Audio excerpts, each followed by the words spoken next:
Hey, I'm here with Craig and Dana Mueller. They've been coming to PBC 3 years, is that right? Mm-hmm. A little more, maybe somewhere around 3 years. Been hanging out with us for a little while, and they took their next step, as we're famous for saying, and decided to come to Growth Track. And so before we get into Growth Track and everything, tell us a little bit about yourself so they can just know who you are. Yeah, so we're the Mueller family.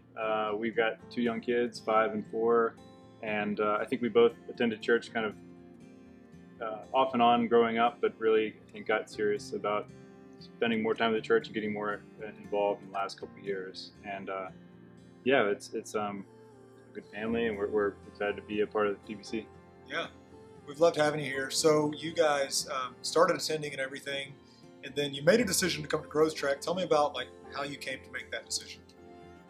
I mean, you guys talk about it every single week, but I think the big thing was just nervousness. I had a lot of anxiety thinking that when we come to it, I need to know the Bible inside and out, and I need to be at a certain point in my journey, and I just wasn't quite there, and then was also worried, not that I would be judged, but I just didn't know what to expect. But it was such a great experience, and it was not that way at all.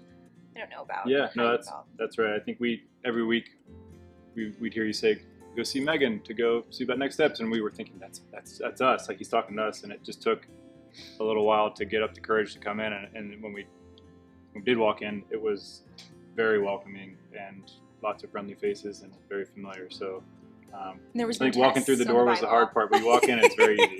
Yeah, no 10-point theology test. Yeah, the lights didn't go down just spotlight on us.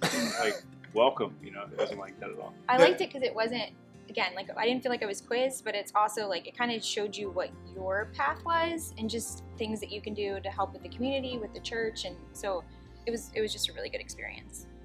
Well, you've just described Growth Track as we desire it, right? Is not as much about the church as it is that we want to help you. And so that's awesome. So as you came, the next step, kind of journey doesn't really stop at Growth Track. There's we want people taking next steps always. We all have a next step. What was your next step coming out of Growth Track? The one thing, so we actually didn't realize we weren't officially a part of the church yet. So one of the things we did was got to become members of the church, which was a nice next step for us. And then today we're actually getting baptized. Today. Yeah. We're getting baptized today. That's why the t-shirt's on. Yeah. So normally I have story shirts, but you guys are wearing Raised to Life shirts because we're about to go and do their baptism right now. So what a cool story, right? Started out with attending church, feeling like God was calling you to this, and then look where this is already going. Now you're getting baptized. I can't wait to see what happens next in your lives and in your kids' lives, and how He's going to encourage you along your journey going forward. So Craig and Dana are getting baptized today in their journey as they, grew up going to different kinds of churches, like so many PBC people. They came here and realized, kind of what Scripture says is that they want to be baptized after they've made their own decision to follow Jesus. And so that's what they're doing today, being buried under the water as a symbol of their sin being buried with Jesus and being raised to walk in newness of life, as the Scripture says. So that's what their baptism represents, and incredible to share it with you all today.